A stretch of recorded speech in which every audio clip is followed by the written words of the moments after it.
മക്കളെ എല്ലാവർക്കും നമസ്കാരം. Welcome to super notes. അടുത്ത വരാൻ പോകുന്ന പ്രധാനപ്പെട്ട എക്സാം ആണ് RRB NDPC ഗ്രാജുവേറ്റും അണ്ടർ ഗ്രാജുവേറ്റും പിന്നെ ഗ്രൂപ്പ് ഡിയും. നമുക്ക് നോക്കാം എന്നാണ് ഈ എക്സാം വരാൻ പോകുന്നത്. എല്ലാവരും പറയുന്ന പോലെ ഏപ്രിൽ മാസത്തിൽ എക്സാം സ്റ്റാർട്ട് ചെയ്യുമോ അതോ നീളുമോ? നമുക്ക് ഡീറ്റെയിൽ ആയിട്ട് എന്ത് ചെയ്യാം, നമുക്കൊന്ന് അനലൈസ് ചെയ്യാം. വരാൻ പോകുന്ന റെയിൽവേയുടെ പ്രധാനപ്പെട്ട എക്സാംസ് വച്ചുകൊണ്ട് ആ ഡേറ്റ വച്ചുകൊണ്ട് നമുക്ക് എന്ത് ചെയ്യാം, നമുക്കൊന്ന് അനലൈസ് ചെയ്ത് നോക്കാം. അതായത് ആ സമയത്ത് ബാക്കി ഏതൊക്കെ എക്സാംസ് ആണ് നടക്കുന്നത്, റെയിൽവേക്ക് ആ സമയത്ത് എക്സാം സെന്റർ കിട്ടുമോ, ഫുൾ നമുക്ക് എന്ത് ചെയ്യാം, നമുക്കൊന്ന് ഡിസ്കസ് ചെയ്യാം. അതിനുശേഷം നന്നായിട്ട് നമുക്ക് പ്രിപ്പയർ ചെയ്ത് എന്ത് ചെയ്യാം, ഈ NDPC നമുക്ക് ക്രാക്ക് ചെയ്യാം, അല്ലെങ്കിൽ ഗ്രൂപ്പ് ഡി നമുക്ക് ക്രാക്ക് ചെയ്യാം. അപ്പൊ നോക്കാം, 2024 റെയിൽവേയുടെ ഭാഗത്ത് നിന്ന് വന്ന പ്രധാനപ്പെട്ട നോട്ടിഫിക്കേഷൻസ് ഏതെല്ലാമായിരുന്നു? ഒന്നാമതായിട്ട് വരുന്നത് CEN നമ്പർ 1 ആണ്. അത് ഏതായിരുന്നു? അസിസ്റ്റന്റ് ലോക്കോ പൈലറ്റ് ആയിരുന്നു. ALPയുടെ നോട്ടിഫിക്കേഷൻ ആണ് ഫസ്റ്റ് വന്നത്. അപ്പൊ അവിടെ നമ്മൾ മനസ്സിലാക്കേണ്ടതാണ്, അതിന്റെ CBT1 എക്സാം കഴിഞ്ഞായിരുന്നു. CBT1 വന്നിട്ട് കഴിഞ്ഞു. അത് കഴിഞ്ഞ് CBT2 ആണെങ്കിൽ എന്താണ്, ഇതുവരെ കഴിഞ്ഞിട്ടില്ല, പെൻഡിങ് ആണ് വരുന്നത്. ഓക്കെ, ഇനി അടുത്ത് നോക്കി, രണ്ടാമതായിട്ട് വന്ന നോട്ടിഫിക്കേഷൻ ഏതാണ്? രണ്ടാമതായിട്ട് വന്നത് CEN നമ്പർ 2 ആണ്. CEN നമ്പർ 2 അത് ഏതിന്റെ നോട്ടിഫിക്കേഷൻ ആയിരുന്നു? ടെക്നീഷ്യന്റെ നോട്ടിഫിക്കേഷൻ ആയിരുന്നു. അപ്പൊ അവിടെ നോക്കുക, എക്സാം എന്ത് ചെയ്തു, കംപ്ലീറ്റ് ആയിരുന്നു. ടെക്നീഷ്യൻ ആണ് ഇതുവരെ വന്ന പരീക്ഷകളിൽ എക്സാം കംപ്ലീറ്റ് ആയ ഏതായിരുന്നു? അത് ടെക്നീഷ്യൻ ആണ്. ഓക്കെ, അത് കഴിഞ്ഞ് നെക്സ്റ്റ് മൂന്നാമതായിട്ട് വന്ന നോട്ടിഫിക്കേഷൻ നമ്മൾ നോക്കുകയാണെങ്കിൽ CEN നമ്പർ 03 ആണ്. അത് ജൂനിയർ എഞ്ചിനീയറുടെ നോട്ടിഫിക്കേഷൻ ആയിരുന്നു, ജെഇയുടെ നോട്ടിഫിക്കേഷൻ ആയിരുന്നു. സോ ഈ ജെഇ നമ്മൾ നോക്കുകയാണെങ്കിൽ ജെഇയുടെ ഏതൊക്കെ കഴിഞ്ഞായിരുന്നു? ജെഇയുടെ നോക്കിയാൽ CBT1 എന്ത് ചെയ്തു, കംപ്ലീറ്റ് ആയി. CBT2 എന്ത് ചെയ്തിട്ടില്ല, ഇതുവരെ നടന്നിട്ടില്ല. അപ്പോൾ ALP CBT2 നടന്നിട്ടില്ല, ജെഇ എന്ത് ചെയ്തിട്ടില്ല, CBT2 നടന്നിട്ടില്ല. അത് കഴിഞ്ഞ് നെക്സ്റ്റ് വന്ന നോട്ടിഫിക്കേഷൻ ഏതായിരുന്നു? CEN നമ്പർ 04 ആണ് അടുത്ത് വന്ന നോട്ടിഫിക്കേഷൻ. അത് ഏതിന്റെ നോട്ടിഫിക്കേഷൻ ആയിരുന്നു? പാരാമെഡിക്കലിന്റെ നോട്ടിഫിക്കേഷൻ ആയിരുന്നു. പാരയുടെ നോട്ടിഫിക്കേഷൻ ആയിരുന്നു. അപ്പൊ അവിടെ നോക്കാം, അതിന്റെ എക്സാം എന്ത് ചെയ്തിട്ടില്ല, ഇതുവരെ നടന്നിട്ടില്ല. പാരയുടെ എക്സാം ഇതുവരെ നടന്നിട്ടില്ല. ഓക്കെ, അതും നമുക്ക് എന്ത് ചെയ്യാം, നമുക്ക് മാറ്റി വെക്കാം. ഇവിടെയും എന്ത് ചെയ്തിട്ടില്ല, എക്സാം നടന്നിട്ടില്ല. അത് കഴിഞ്ഞ് നെക്സ്റ്റ് അടുത്ത് വന്ന നോട്ടിഫിക്കേഷൻ ഏതായിരുന്നു? നെക്സ്റ്റ് വന്ന നോട്ടിഫിക്കേഷൻ ആണ് CEN നമ്പർ 05 ആണ്. അത് ഏതായിരുന്നു? NDPCയുടെ ഗ്രാജുവേറ്റ് ലെവൽ എക്സാം ആണ്. എക്സാം എന്ത് ചെയ്തിട്ടില്ല, നടന്നിട്ടില്ല. അത് കഴിഞ്ഞ് അടുത്ത് വരാൻ പോകുന്ന എക്സാം, വന്നേക്കുന്ന നോട്ടിഫിക്കേഷൻ CEN 06 ആണ്. അത് NDPCയുടെ ഏതായിരുന്നു? അണ്ടർ ഗ്രാജുവേറ്റ് എക്സാം ആയിരുന്നു. അണ്ടർ ഗ്രാജുവേറ്റ് പോസ്റ്റുകളിലേക്കുള്ള എക്സാം. അപ്പൊ ഇത്രയും നോട്ടിഫിക്കേഷൻസ് എന്ത് ചെയ്തു, വന്നു. ഇതിന്റെ കൂട്ടത്തില് നമ്മുടെ RPFന്റെ SI ദാൻ കോൺസ്റ്റബിൾ ആ നോട്ടിഫിക്കേഷൻ വന്നു. എക്സാം എന്ത് ചെയ്തു, കഴിഞ്ഞായിരുന്നു. ഓക്കെ, ഇവിടെ നോക്കുക, എന്ന് നമ്മൾ പ്രധാനപ്പെട്ട രണ്ട് എക്സാംസ് ആയ ഇത് രണ്ടും നടക്കും. നമുക്ക് ഡീറ്റെയിൽ ആയിട്ട് നമുക്ക് നോക്കാം ഏതൊക്കെയാണ്. ഒന്ന് NDPCയും, പിന്നെ അത് കഴിഞ്ഞ് NDPCയുടെ അണ്ടർ ഗ്രാജുവേറ്റ് എക്സാമും നമുക്ക് എന്ന് പ്രതീക്ഷിക്കാം. ഓക്കെ, കുറച്ച് കാര്യങ്ങൾ നിങ്ങളുമായിട്ട് എനിക്ക് ഷെയർ ചെയ്യാനുണ്ട്. ഇവിടെ ഫസ്റ്റ് നോക്കിയിടാം. ഈ കാണുന്നതാണ് നമ്മുടെ RPF കോൺസ്റ്റബിളിന്റെ എക്സാം ഡേറ്റ്. അത് കഴിഞ്ഞ് നെക്സ്റ്റ് നമ്മുടെ അസിസ്റ്റന്റ് ലോക്കോ പൈലറ്റിന്റെ എക്സാം ഡേറ്റ് കണ്ടായിരുന്നു. അസിസ്റ്റന്റ് ലോക്കോ പൈലറ്റ്, ഈ അസിസ്റ്റന്റ് ലോക്കോ പൈലറ്റിന്റെ CBT2 അവർ തന്നിരുന്ന ഡേറ്റ് എന്നാണ് 19/3/2025 20/3/2025 അവര് എക്സാമിന്റെ ഡേറ്റ് തന്നത്. പക്ഷെ എന്ത് സംഭവിച്ചു? CBT2 ആണെങ്കിൽ RRB എന്ത് ചെയ്തു, എക്സാമിനെ ക്യാൻസൽ ചെയ്തായിരുന്നു. അതിനെ മറ്റൊരു ദിവസത്തേക്ക് പോസ്റ്റ്പോൺ ചെയ്തു. പക്ഷെ ഇതുവരെ അതിന്റെ ഡേറ്റ് എന്ത് ചെയ്തിട്ടില്ല, പറഞ്ഞിട്ടില്ല. അപ്പോൾ ഇനിയും മനസ്സിലാക്കുക, ഇനി ഏത് എക്സാം നടക്കാനുണ്ട്? ALPയുടെ എക്സാം ഇനി നടക്കാനുണ്ട്. ALPയുടെ CBT2 എക്സാം എന്ത് ചെയ്യാനുണ്ട്, നടക്കാനുണ്ട്. ഒരു പറയുന്നത് ഇങ്ങനെയാണ്, സാങ്കേതികമായിട്ട് അവർക്ക് എന്ത് ചെയ്യാൻ പറ്റിയില്ല, എക്സാം കണ്ടക്ട് ചെയ്യാൻ പറ്റില്ല. മീൻസ് കുറച്ച് ടെക്നിക്കൽ ഇഷ്യൂസ് ഉണ്ടായിരുന്നു. മാത്രമല്ല ക്വസ്റ്റ്യൻ പേപ്പറിൽ എന്തെങ്കിലും ഇഷ്യൂ ആണോ, മാനേജ്മെന്റിലെ ഇഷ്യൂ ആണോ, ഒന്നും പറഞ്ഞില്ല. അവരൊന്നും പറയാതെ എന്ത് ചെയ്തുകൊണ്ട് ഈ എക്സാമിനെ പിടിച്ചങ്ങ് മാറ്റിയായിരുന്നു. CBT2 പിടിച്ചങ്ങ് എക്സാമിനെ അങ്ങ് പോസ്റ്റ്പോൺ ചെയ്തായിരുന്നു. ഓക്കെ, അപ്പൊ അവിടെ മനസ്സിലാക്കേണ്ട കാര്യം, ഇപ്പോഴും CBT2 എന്താണ്, പെൻഡിങ് ആണ്. അത് കഴിഞ്ഞ് നെക്സ്റ്റ് നമ്മൾ അടുത്ത് നോക്കുകയാണെങ്കിൽ ജസ്റ്റ് എല്ലാവരും ശ്രദ്ധിച്ചിടാം. ഇത് CBT2 മാറ്റി വെച്ചതിനുള്ള ആ ഒരു നോട്ടീസ് ആണ് നിങ്ങൾ കാണുന്നത്. ALPയുടെ CBT2 ഇപ്പോഴും നടന്നിട്ടില്ല, പെൻഡിങ് ആണ്.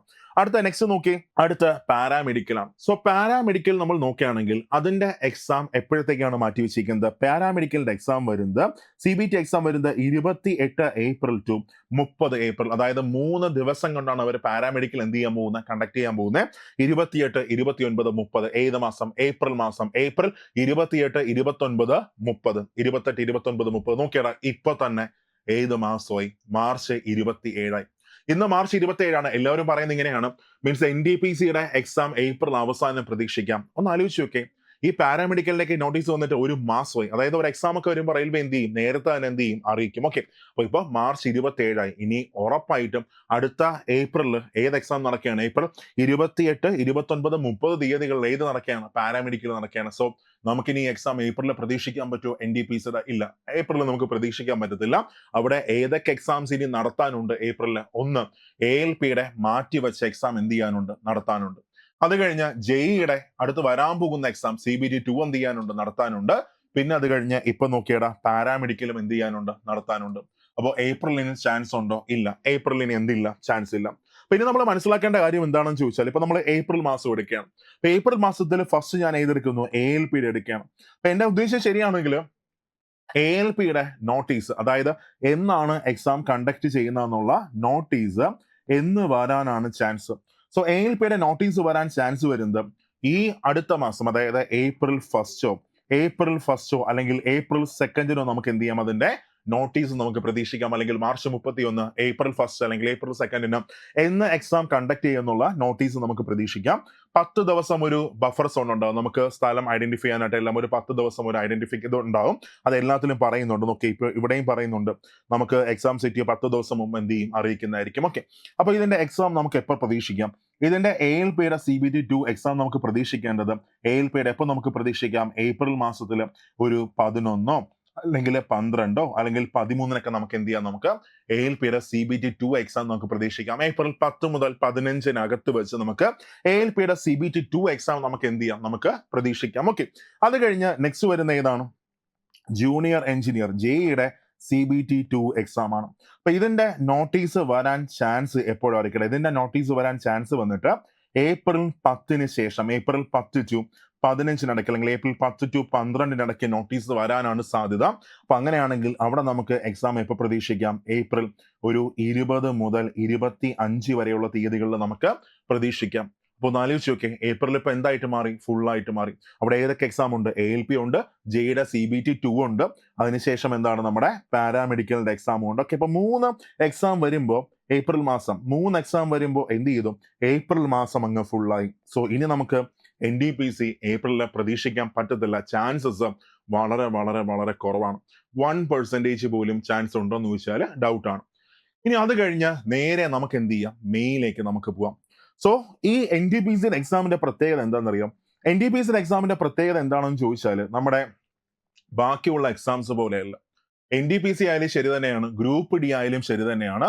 ഈ എക്സാമിന്റെ പ്രത്യേകത എന്ന് വെച്ചാൽ, ഇപ്പൊ നമുക്കറിയാം NDPCക്ക് പ്രധാനമായിട്ടും 2 ലെവൽ എക്സാം ഉണ്ട്. ഒന്ന് ഗ്രാജുവേറ്റ് പോസ്റ്റ് ആണ്, ഡിഗ്രി ക്വാളിഫിക്കേഷൻ ഉള്ള ആൾക്കാർക്ക് എന്ത് ചെയ്യാൻ പറ്റും? അപ്ലൈ ചെയ്യാൻ പറ്റും. രണ്ടാമത് വന്നിട്ട് അണ്ടർ ഗ്രാജുവേറ്റ് ആണ്. ഒന്ന് ഗ്രാജുവേറ്റും രണ്ടാമത് അണ്ടർ ഗ്രാജുവേറ്റ് ആണ്. സോ ഗ്രാജുവേറ്റ് ഏതാണ്ട് 60 ലക്ഷം ആൾക്കാരാണ് അപ്ലൈ ചെയ്തത്. 1, 2, 3 ഒന്നല്ല, 60 ലക്ഷം ആൾക്കാർ ഇതിന് അപ്ലൈ ചെയ്തു. NDPCയുടെ ഗ്രാജുവേറ്റ് പോസ്റ്റ് എക്സാമിന് അപ്ലൈ ചെയ്തു. അത് കഴിഞ്ഞ് അണ്ടർ ഗ്രാജുവേറ്റ് നമ്മൾ നോക്കുകയാണെങ്കിൽ ഏറ്റവും ചുരുങ്ങിയത് 50 ലക്ഷത്തിലധികം ആൾക്കാർ ഏതിനും അപ്ലൈ ചെയ്തായിരുന്നു?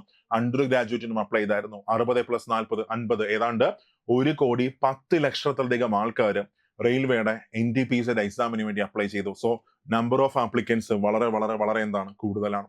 അപ്പോൾ ഇത്രയും ആപ്ലിക്കൻസ് വരുമ്പോൾ സ്വാഭാവികമായിട്ടും എന്തൊക്കെ സംഭവിക്കും? അവിടെ ഒന്ന്, ഒരു മാനേജ്മെന്റ് നല്ലോണം വേണ്ടി വരും, അല്ലെ? 1 കോടിയിലധികം ആൾക്കാർ എന്ത് ചെയ്യാണ്? എക്സാം എഴുതുകയാണ്. അപ്പൊ അതിനു വേണ്ടിയിട്ട് ഇത്രയും സ്ഥലങ്ങളിൽ അവർക്ക് എന്ത് ചെയ്യണം? ഇത്രയും സ്ഥലങ്ങളിൽ അവർക്ക് സിസ്റ്റം എന്ത് ചെയ്യണം? ഇംപ്ലിമെന്റ് ചെയ്യണം. ഇത്രയും സെന്ററുകൾ അവർക്ക് എന്ത് ചെയ്യണം? കണ്ടെത്തണം. അതെന്തൊക്കെ പറഞ്ഞാലും എന്ത് തന്നെയാണ്? ഒരു ചലഞ്ച് തന്നെയാണ്. അത് കഴിഞ്ഞ് ക്വസ്റ്റ്യൻ ചോരാൻ പാടില്ല, ആ കാര്യങ്ങളൊക്കെ എന്ത് ചെയ്യണം? എൻഷുർ ചെയ്യണം. ടെക്നിക്കൽ ഇഷ്യൂസ് ഒന്നും വരാൻ പാടില്ല, ആ കാര്യങ്ങൾ എന്ത് ചെയ്യണം? എൻഷുർ ചെയ്യണം. അപ്പൊ സ്വാഭാവികമായിട്ടും ഇതൊരു സമയം എടുക്കുന്ന ഒരു പ്രോസസ്സാണ്, അല്ലെ?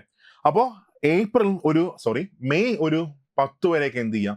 അതിന് അവർക്ക് സമയം എടുക്കും. ഇത്രയും ഒന്ന് പ്രോസസ് ചെയ്യാനും ബാക്കി എല്ലാത്തിനും അത്രയും സമയം അവർക്ക് എന്ത് ചെയ്യും? അവർക്ക് എടുക്കേണ്ടി വരും. സോ ഇവിടെ നമ്മൾ എക്സാം പ്രതീക്ഷിക്കുന്നത് എപ്പോഴാണ്? ഇവിടെ നമ്മൾ എക്സാം പ്രതീക്ഷിക്കുന്നത് 2025 ഒരു മെയ് 15 ശേഷം അല്ലെങ്കിൽ മെയ് 10 ശേഷം, 2025 മെയ് 15 ശേഷം എന്ന് വരെ നമുക്ക് പ്രതീക്ഷിക്കാം.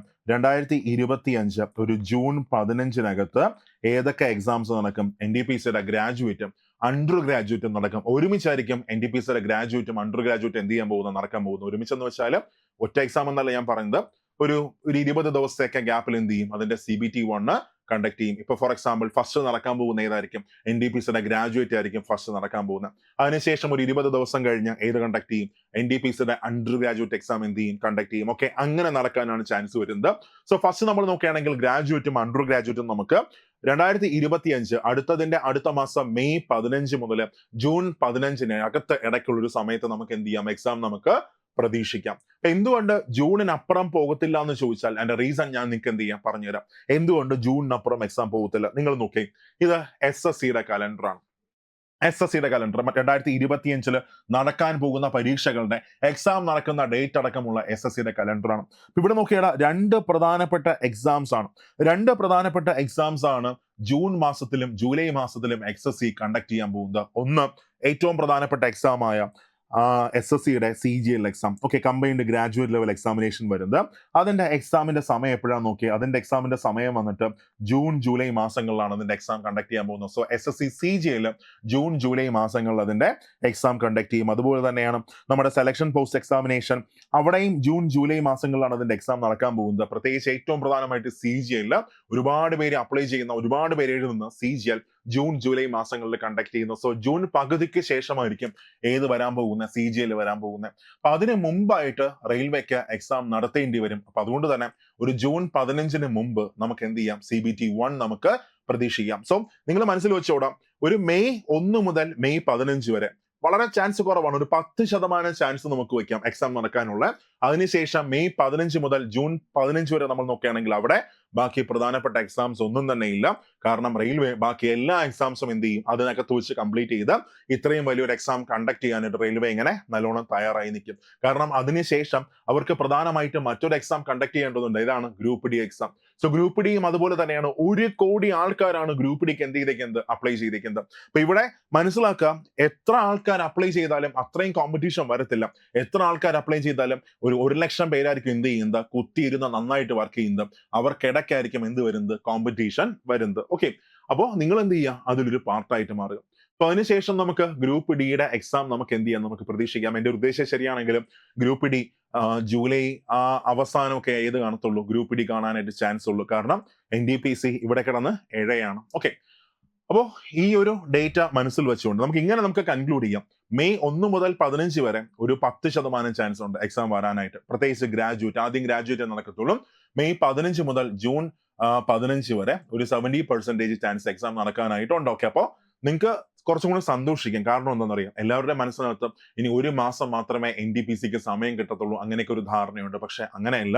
ഇനിയും നമുക്കൊരു 48+ ദിവസങ്ങൾ 48+ ദിവസങ്ങൾ ആർക്കും വേണ്ടി കിടപ്പുണ്ട്? NDPCക്ക് വേണ്ടി കിടപ്പുണ്ട്. അപ്പോൾ ഇനി പ്രിപ്പയർ ചെയ്ത് തുടങ്ങിയാലും നമുക്ക് എന്ത് ചെയ്യാൻ പറ്റും? CBT 1 നമുക്ക് ക്രാക്ക് ചെയ്യാൻ പറ്റും. അവിടെ മനസ്സിലാക്കേണ്ട കാര്യം എന്താണ്? CBT 1 എന്ന് പറയുന്നത് ഒരു ക്വാളിഫയിങ് എക്സാം മാത്രമാണ്.